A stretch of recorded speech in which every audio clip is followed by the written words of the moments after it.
Senhor, nós oramos a Ti nesse momento e nós declaramos que nós precisamos do Senhor para compreender a Bíblia. Embora, Senhor, esse livro seja um livro humano, ele também é um livro espiritual. E há verdades aqui, Senhor, que podem até chegar à nossa mente, mas para chegar ao nosso coração e mudar a nossa vida, o nosso pensamento, nós necessitamos da ação poderosa, divina do Espírito Santo. E nós clamamos, ó Deus, que por Tua misericórdia, o Senhor se digne a vir até nós e operar poderosamente no nosso coração, pois nós necessitamos do Senhor. Clamo por cada irmão e irmã que aqui chegou essa noite. Cada um tem uma necessidade, cada um tem um processo, e eu clamo ao Senhor para que através do poder da Tua palavra, eles venham encontrar o conforto que necessitam em Cristo Jesus. Também pedimos a iluminação do Senhor, para de um modo simples, mas poderoso, explicar a Tua palavra e tratar desse tema que é tão importante para a nossa vida. Nós pedimos isso em Cristo Jesus. Amém. Amém. Quero lhes convidar ao Salmo 73.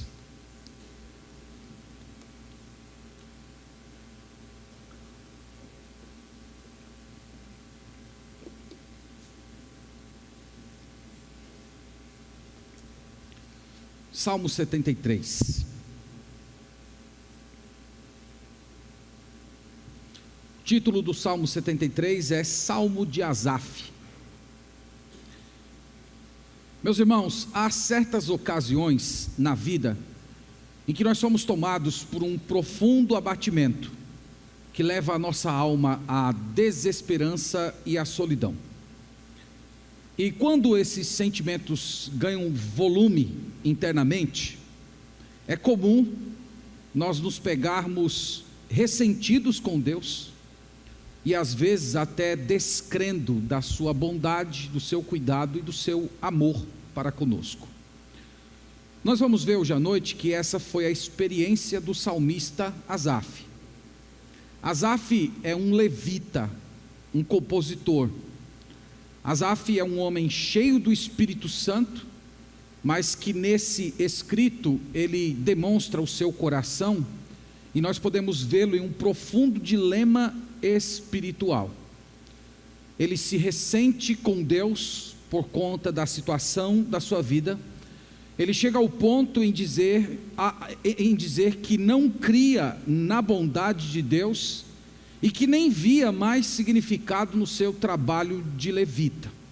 Então nós vamos olhar essa noite como é que foi a jornada desse homem, como ele saiu desse ressentimento e incredulidade para uma fé robusta. E eu creio que cada um de vocês poderá em certa medida se ver nesse salmo, porque em muitas ocasiões nós nos pegamos em situações semelhantes a ele, e ao mesmo tempo nós temos um remédio que Deus nos apresenta para a gente ter a nossa alma curada do ressentimento e da descrença. Então nós vamos ler o salmo. À medida em que nós formos lendo, nós vamos parando os versículos e fazendo algumas observações. Esse salmo ele tem uma estrutura diferente dos salmos que normalmente nós estamos acostumados a ler. Esse salmo ele começa com uma conclusão. Então o primeiro versículo do salmo é a conclusão do salmo. Aqui você poderia imaginar um filme que começa pelo final. Então você vê o final e depois o cineasta vai contar toda a história até chegar naquele ponto alto. Então o primeiro versículo é a conclusão do salmo, em que ele diz assim, no verso 1: com efeito, Deus é bom para Israel, para com os de coração puro. Essa palavra com efeito é uma espécie de uma conjunção que fecha o raciocínio, é como se fosse certamente. Certamente Deus é bom, o salmista está dizendo. No entanto, vocês vão ver que durante o salmo ele colocou essa informação em dúvida. Durante o salmo ele vai mostrar para a gente que ele chegou ao ponto em duvidar se Deus de fato era uma pessoa boa. Ele vai comparar com os maus que estão sempre prosperando, e ele vai colocar em xeque essa declaração que ele diz aqui com toda a convicção: Deus é bom. Ele diz: Deus é bom para com os de coração limpo. Essa também é uma outra informação que ele vai colocar em xeque durante o Salmo. Ele vai dizer durante o Salmo que não vale a pena servir a Deus, não vale a pena ser santo, não vale a pena ser puro, porque os puros estão sempre sofrendo.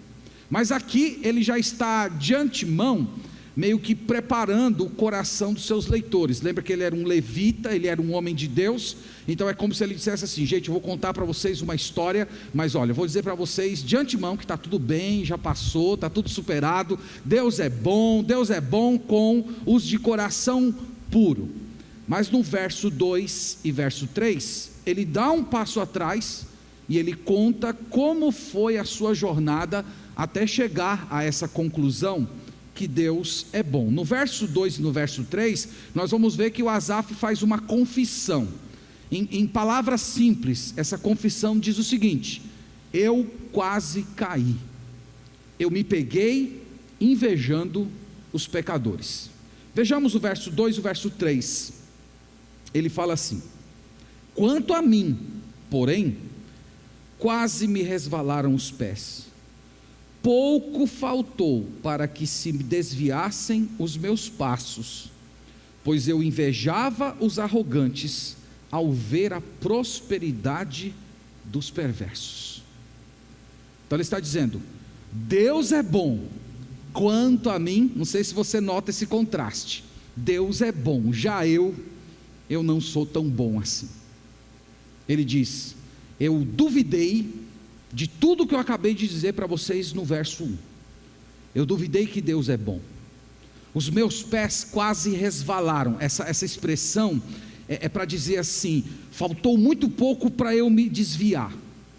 Essa expressão resvalar era usada empregada para falar de uma parede que estava fora do prumo, uma parede que foi levantada corretamente, que está em ponto de cair.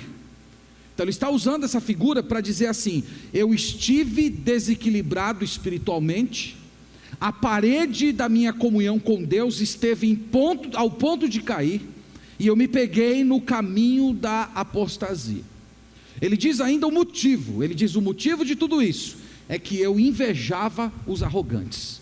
Eu olhava para os ímpios, eu olhava para as pessoas que andam contra o Senhor, para as pessoas que não querem nada com Deus, e eu invejava a vida, o comportamento, o estilo e tudo que acontece na vida dessas pessoas. Ele diz que esse foi o motivo da sua quase queda, e é a confissão que ele faz.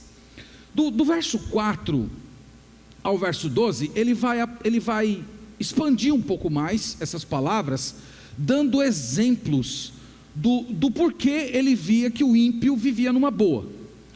Ele vai aqui, irmãos, fazer as suas observações, e vocês vão ver que muitas das observações que ele faz são até verdadeiras. Algumas eu acho um pouco exageradas, mas vocês vão ver que de maneira geral ele faz um diagnóstico preciso da condição do ímpio, mas ele vai errar na conclusão. Você sabe que às vezes você pode ter uma leitura correta da situação, mas o remédio para resolver a situação às vezes é equivocado, e é o que vai acontecer com Asaf. Então vamos ver como é que ele descreve o ímpio. Verso 4, ele diz o seguinte: para eles não há preocupações, o seu corpo é sadio e nédio.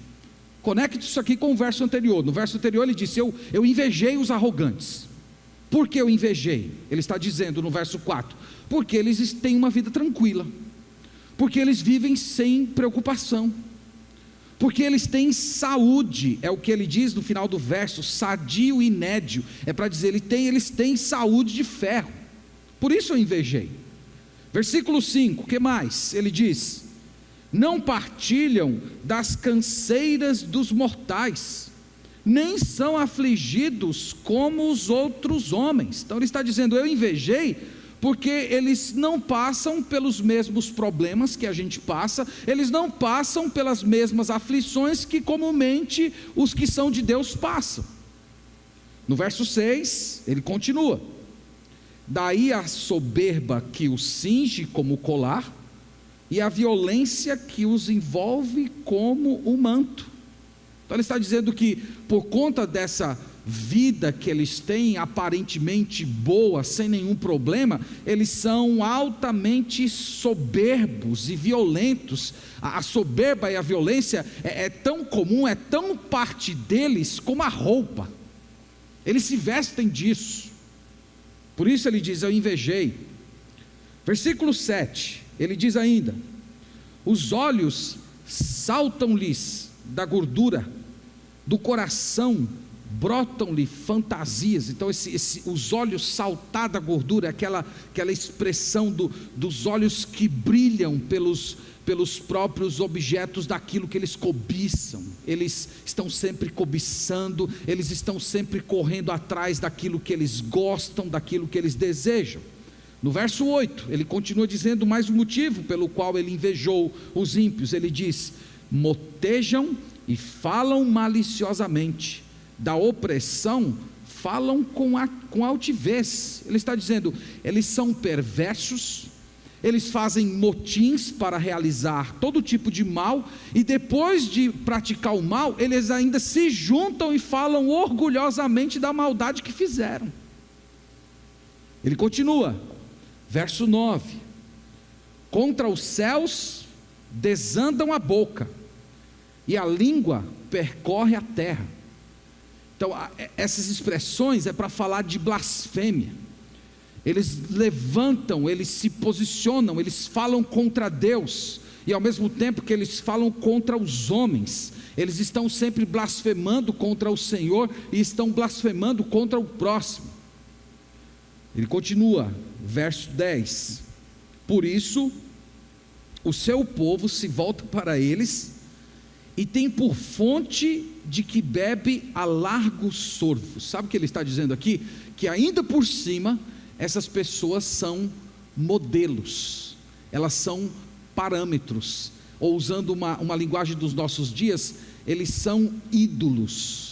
As pessoas vêm a eles, as pessoas bebem da sabedoria deles, as pessoas se inspiram neles, eles são modelos, eles são populares, eles são aquelas pessoas que, se vivessem nos nossos dias, teriam 20 milhões de pessoas inscritas nos seus canais do YouTube. Então eles são modelos, eles são referências, as pessoas têm prazer neles.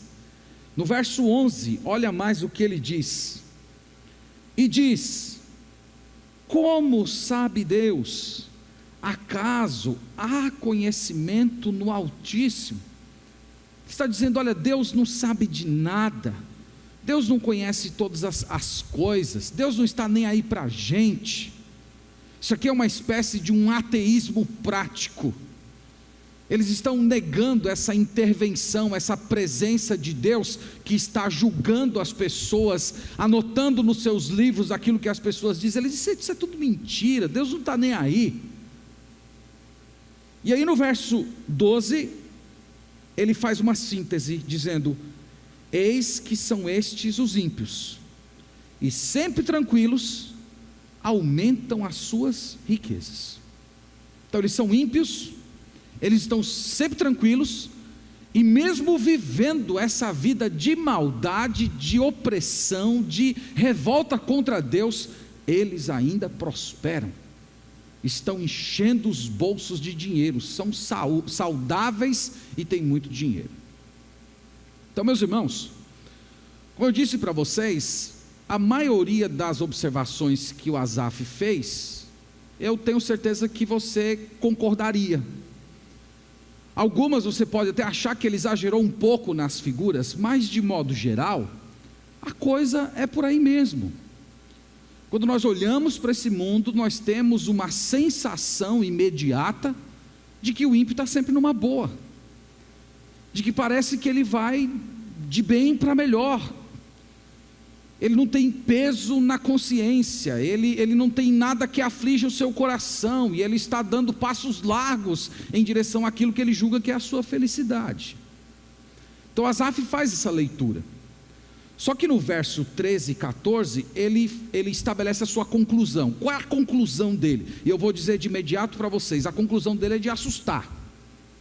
Verso 13, ele diz: com efeito, lembra-se que com efeito é certamente, diante de tudo que eu disse para vocês, ele diz: com efeito, inutilmente conservei puro o coração, lavei as mãos na inocência, pois de contínuo sou afligido e cada manhã castigado. Então a conclusão dele é de arrepiar. Ele diz: é inútil ser santo, não vale a pena você ter coração puro. A única recompensa que existe para quem tem uma vida de santidade, Asaf está dizendo, é o sofrimento. Ele diz: enquanto o ímpio está vivendo sempre numa boa, eu todos os dias sou castigado. Ele está contra-argumentando com Deus, dizendo: esse povo aí é que deveria sofrer. E ao invés de ele sofrer, sou eu que estou sofrendo. O ímpio vive bem e o justo é afligido todos os dias. Portanto, não vale a pena andar com Deus, não vale a pena ser santo, não vale a pena buscar uma vida de pureza, porque esse é o caminho do sofrimento. Então nós diríamos, irmãos, que essa é uma conclusão de assustar. Não foi por isso que ele começou o salmo pela conclusão, dizendo: deixa eu dizer para vocês, Deus é bom, mas eu quero contar para vocês a minha história, qual foi a minha experiência. E essa é a conclusão dele. Mas louvado seja Deus, porque o salmo não acaba aqui, e a partir do verso 5 nós temos a virada do salmo, nós temos a dobradiça da porta, que vai mostrar um caminho novo que o salmista agora está andando. Primeiro, no verso 15, o salmista vai perceber que esses pensamentos, por natureza, eram perigosos. No verso 15 ele diz assim: se eu pensara em falar tais palavras, já aí teria traído a geração de teus filhos. Então Asaf percebeu que ficar pensando esse tipo de coisa era muito perigoso. Ele lembrou de seus irmãos. Ele lembrou que naquela condição que ele estava com o coração endurecido, se ele tivesse contado aquilo que estava passando na mente dele, isso seria uma traição contra os seus irmãos e contra Deus também. Então ele temeu, por um lado, impactar negativamente o coração dos seus irmãos com esse dilema que estava ocorrendo dentro dele. No verso 16, ele diz: em só refletir para compreender isso, achei muito pesada a tarefa para mim. Então ele guardou esses questionamentos dentro do seu coração, e ele diz que essa luta mental em ver que o Deus que ele cria, um Deus santo, bom, perfeito, amoroso, não combinava com o mundo que ele enxergava, um mundo cheio de maldade, em que os ímpios sempre prosperam. Então ele diz que lidar com isso na mente, ter que tentar organizar isso no seu pensamento, era uma tarefa penosa, dolorida para a sua consciência. Verso 17, aqui está a grande virada do salmo: até que entrei no santuário de Deus e atinei com o fim deles. Verso 17 diz que ele entrou no santuário. Em outras palavras, ele buscou ao Senhor. O santuário no Antigo Testamento era uma expressão usada para retratar o templo, o lugar da adoração, que era o símbolo da presença do Senhor.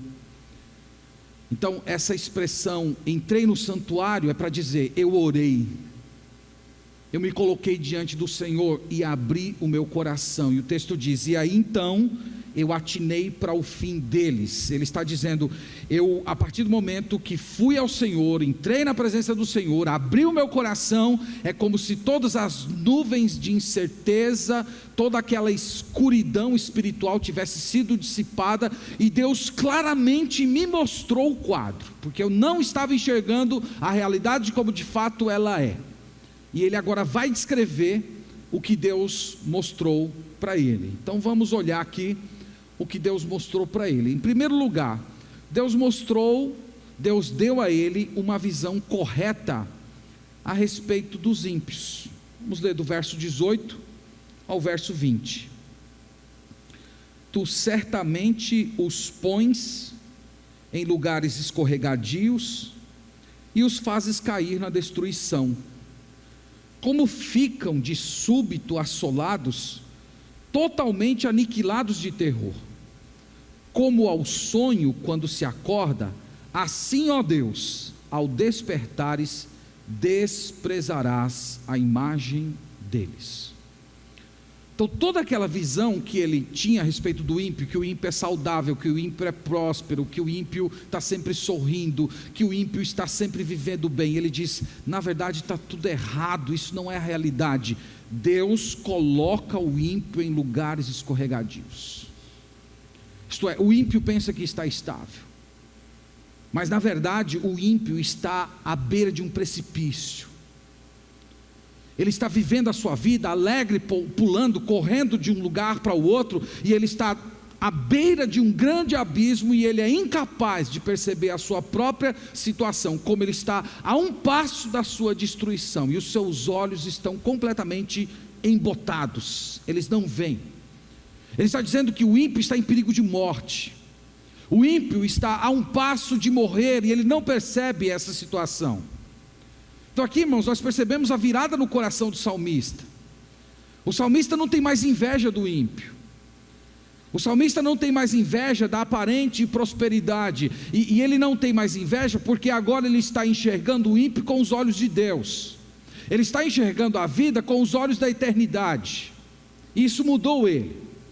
E ele acrescenta que esses ímpios estão em ponto de escorregar, e logo logo de fato eles escorregarão, e eles vão se pegar sendo destruídos por Deus, e ficarão completamente desesperados. Será uma destruição repentina, tão logo como você acordar de um sonho.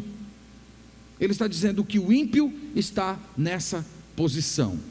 Então esse foi o primeiro benefício, nós poderíamos dizer, de ele ter entrado na presença de Deus, dele ter ido até o santuário. Deus abriu os olhos dele, e ele percebeu a realidade e o fim daquele que é ímpio.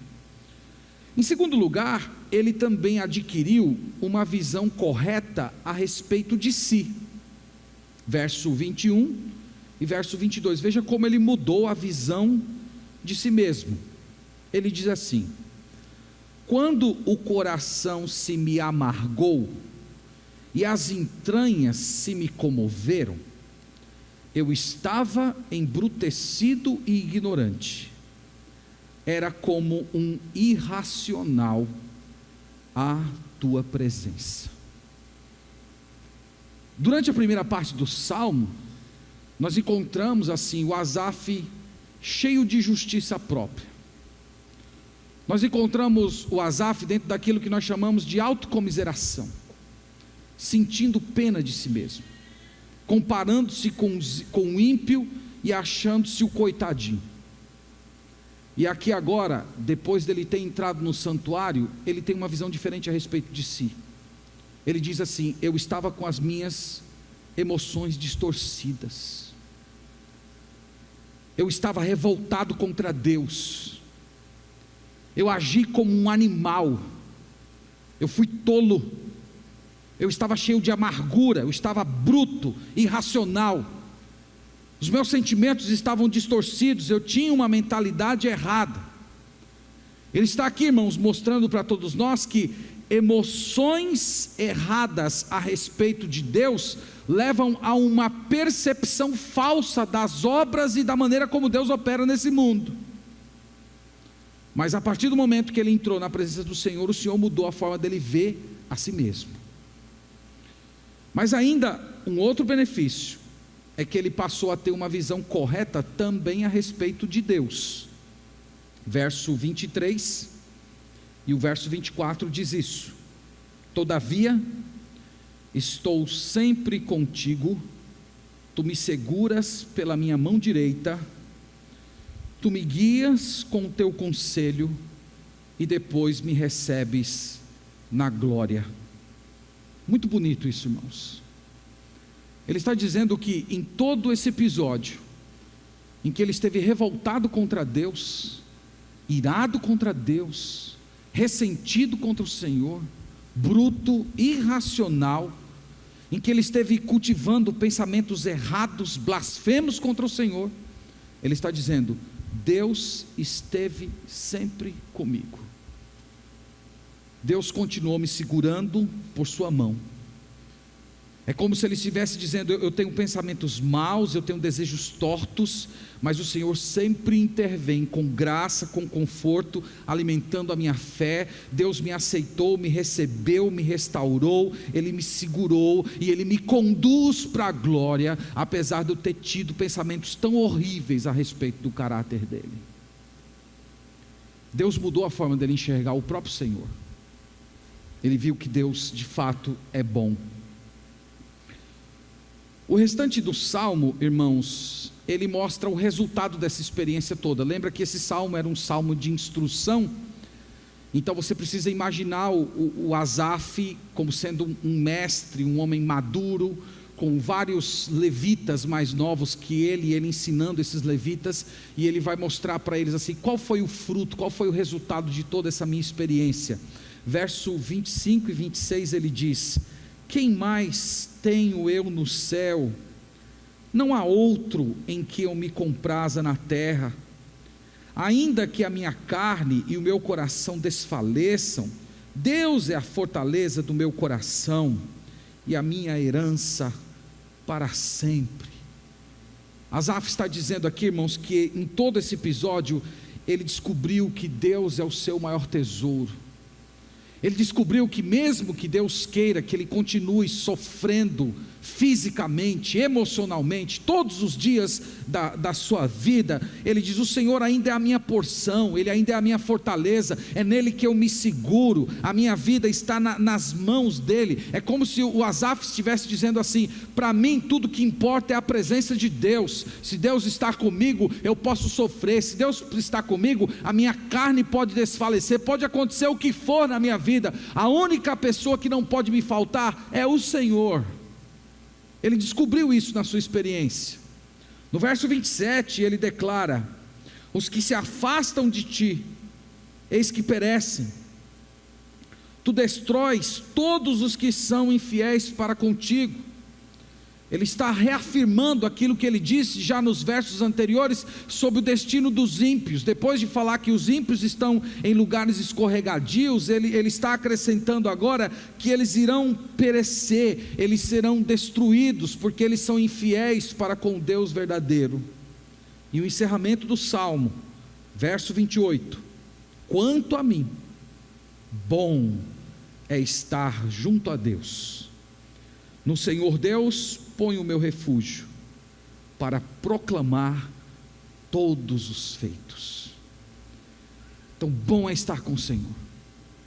Doente, com saúde, próspero, sem prosperidade, bom é estar com o Senhor. Eu continuo me refugiando nele, eu continuo me protegendo nele, e continuo proclamando seus feitos. Asaf aqui está reafirmando o seu compromisso de continuar sendo um levita, um cantor, um compositor, que declara para todas as pessoas que Deus é bom. O que nós vemos aqui, irmãos, é que o Senhor colocou todos os sentimentos do salmista em equilíbrio, e na presença de Deus ele teve paz, conforto e restauração.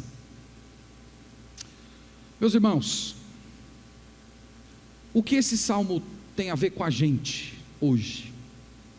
Tantos anos que ele foi escrito.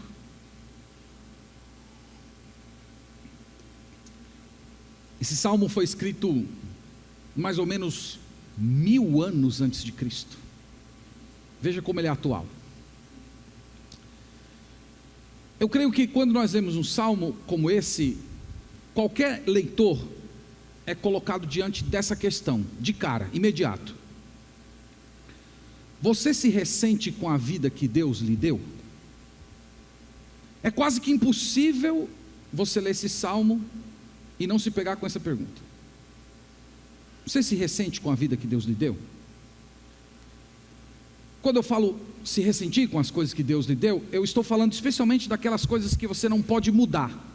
Porque tem algumas coisas que você até é insatisfeito com elas, mas tem como mudar. Mas tem certas condições que não tem como. O Asaf era assim. Ele se ressentia porque ele via a prosperidade do ímpio e ele via a sua aflição diária. Você é uma dessas pessoas? Você tem carregado ressentimento no seu coração contra Deus? Talvez por conta da sua situação financeira difícil, que você se esforça tanto, trabalha tanto, estuda tanto, mas está ali sempre vivendo no limite. Ou talvez por causa da sua aparência, você não gosta de como você é, você olha para as outras pessoas e fica ressentido consigo mesmo. Por que eu sou assim? Eu não queria ser assim. Você é ressentido por causa da sua saúde. De repente você tem a saúde frágil, você queria poder se dedicar mais ao Senhor, se entregar mais para a obra do Senhor, mas você tem limitações. Você se ressente por causa da sua família, por causa do seu casamento, dos seus filhos, dos seus irmãos, dos seus pais. Irmãos, há tanta coisa, há tantos motivos, há tantas tribulações que ocorrem na nossa vida, que podem nos conduzir por esse mesmo caminho, o caminho do ressentimento, contra as condições de vida que Deus lhe deu. O que eu quero dizer para você essa noite, é que esse ressentimento contra a vida que Deus lhe deu, é intensa e profundamente danoso para a sua alma. É tão danoso que quase me falta palavras para descrever o quanto é perigoso para você estar nessa situação. Porque a tendência é que esse ressentimento ele vai sendo gestado na sua alma, e à medida que o tempo vai passando, ele vai crescendo dentro de você, ele gera os seus rebentos. O salmista aqui, por exemplo, fala de amargura, ignorância, irracionalidade, revolta contra Deus. Se nós fôssemos pegar todas essas palavras e eleger um único adjetivo para ela, nós poderíamos usar a palavra incredulidade, descrença. Ressentimento contra Deus produz incredulidade. Ressentimento contra Deus produz descrença, produz revolta contra Deus. Ressentimento contra Deus faz com que você se torne uma pessoa incapaz de ver a vida como Deus vê, incapaz de ter olhos espirituais para enxergar a realidade. Você vai olhar para a vida do mesmo jeito que o Asaf na primeira parte do Salmo via, os ímpios prosperando e você sofrendo, e você vai cair numa espécie de autocomiseração, sentindo pena de si mesmo, sentindo-se um desamparado por Deus, alguém que Deus virou as costas, ou que está atingindo você de cheio. Esse é o efeito, irmãos, de alguém que permitiu que o ressentimento gestasse dentro de si. Um outro efeito terrível, além desse, é uma espécie de desconexão emocional com o Senhor. Nós vemos isso na frase de Asaf, quando ele diz assim: não vale a pena servir a Deus, não vale a pena andar com Deus, não vale a pena ser justo, não vale a pena ter as mãos lavadas na inocência. E eu digo que é uma desconexão emocional, porque Asaf continuou as suas atividades de levita, ele continuou indo para o templo toda semana, tocando seu instrumento, cantando os salmos da presença do Senhor, mas dentro da sua alma, no íntimo do seu coração, ele estava desconectado com aquele Deus que ele levantava a voz toda semana para cantar. E esse é um dos efeitos, um efeito terrível dessa desconexão emocional com o Senhor, produz em você uma espécie de um louvor hipócrita, de uma oração hipócrita, em que você fala o nome de Deus, você canta ao Senhor, você vem para a igreja toda semana, mas você não tem uma conexão pessoal, íntima, comunhão com Deus.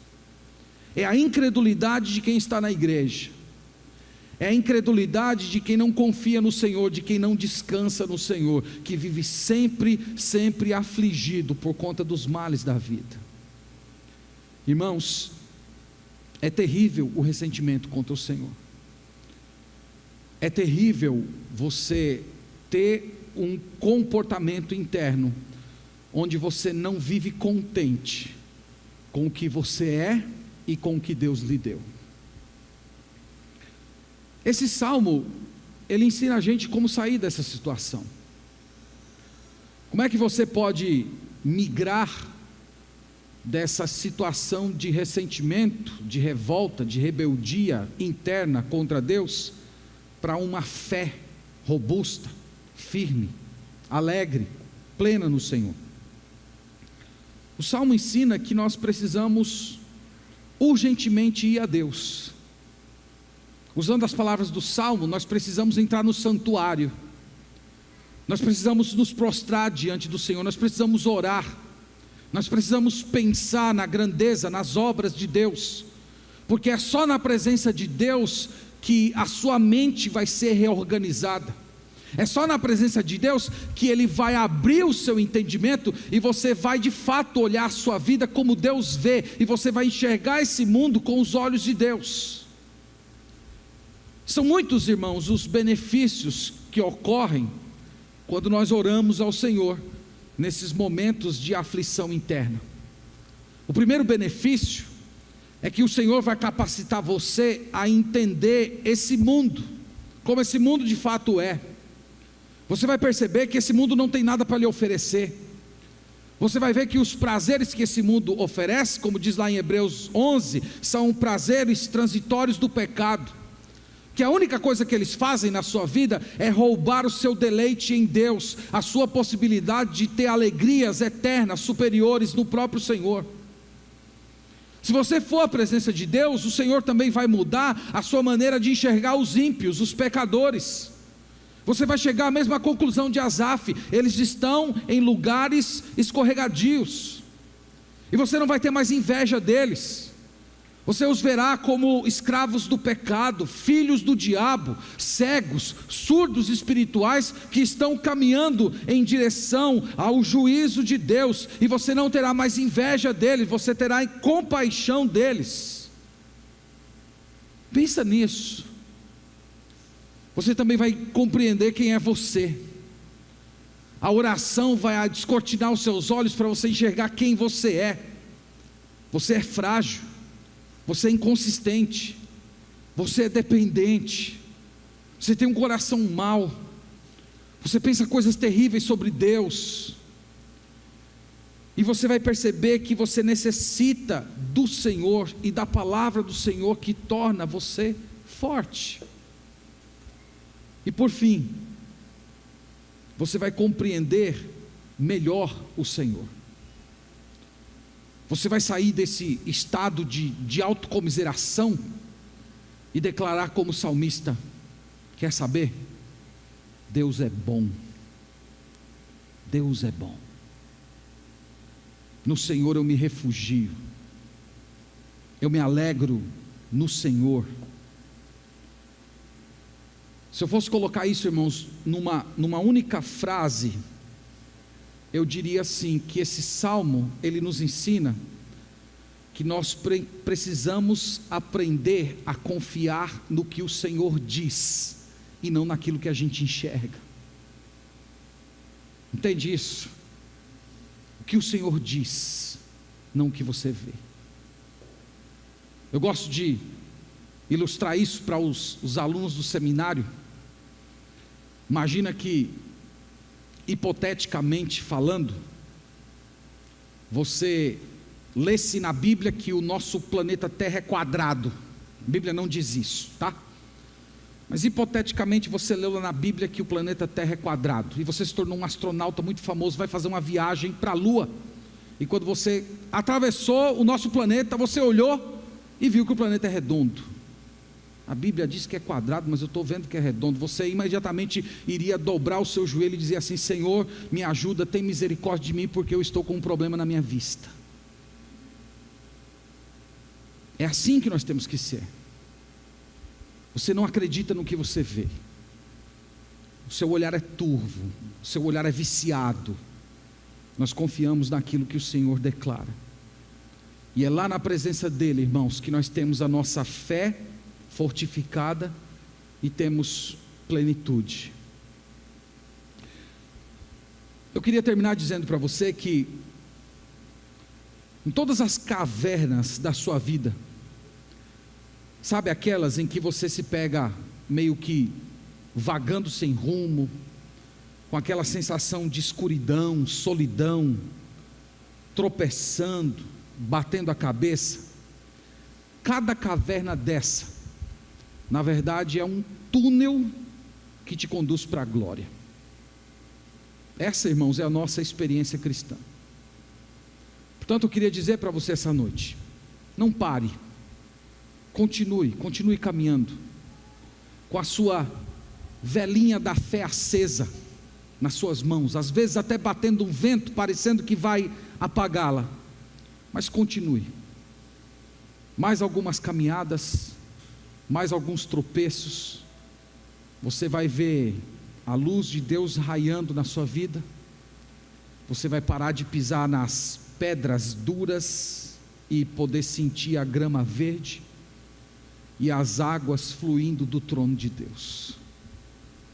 Então que Deus nos ajude, irmãos, a persistir, a nunca nos ressentir com Deus e a continuar crendo que Ele é bom, todo-poderoso, e que todas as coisas cooperam para o bem daqueles que amam a Deus. Amém. Vamos orar ao Senhor.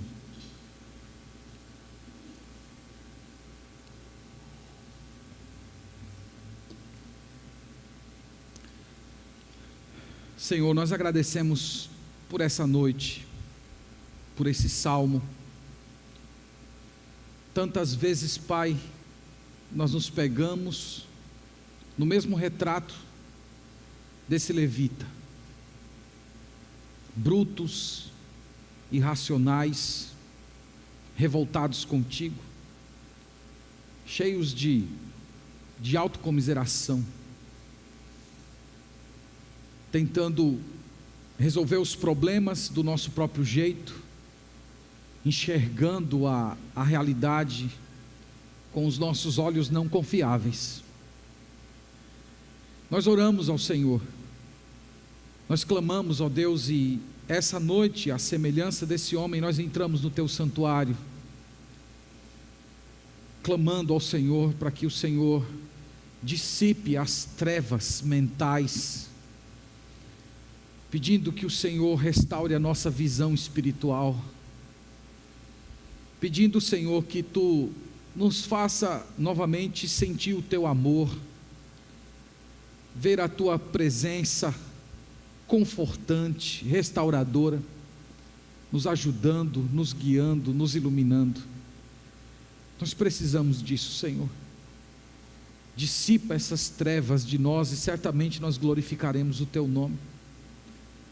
Nós clamamos, ó Deus, para que o Senhor abra os nossos olhos, que nós enxerguemos a vida com o Teu olhar, que nós não confiemos nas nossas impressões, mas nós confiemos exclusivamente na Tua palavra, naquilo que ela declara, naquilo que o Senhor diz. Nos ajuda, Senhor, a dar esse passo de fé, nos ajude a prosseguir, Senhor, com as condições de vida que o Senhor nos deu, com as condições de saúde, com as condições financeiras, com as condições relacionais, que nós não sejamos pessoas de murmuração, mas que nós confiemos no Senhor, que permitiu que nós vivêssemos as experiências que estamos vivendo, que nós continuemos, Senhor, olhando para frente, olhando para o futuro, quando finalmente nós seremos unidos a Ti completamente, quando o Senhor vai voltar, nos levar para casa, e finalmente nós veremos, ó Deus, que valeu a pena servir o Teu santo e eterno nome. Clamo pelas pessoas, Senhor, que chegaram aqui essa noite e que estão em profundas trevas espirituais.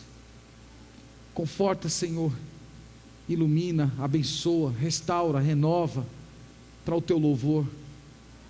E clamo pelas pessoas que chegaram aqui essa noite e que estão em lugares escorregadios, que estão a um palmo do Teu juízo e não percebem, que pensam-se e se veem como plenos, alegres, completos, mas não percebem que estão pobres, cegos e nus, como diz a Tua palavra.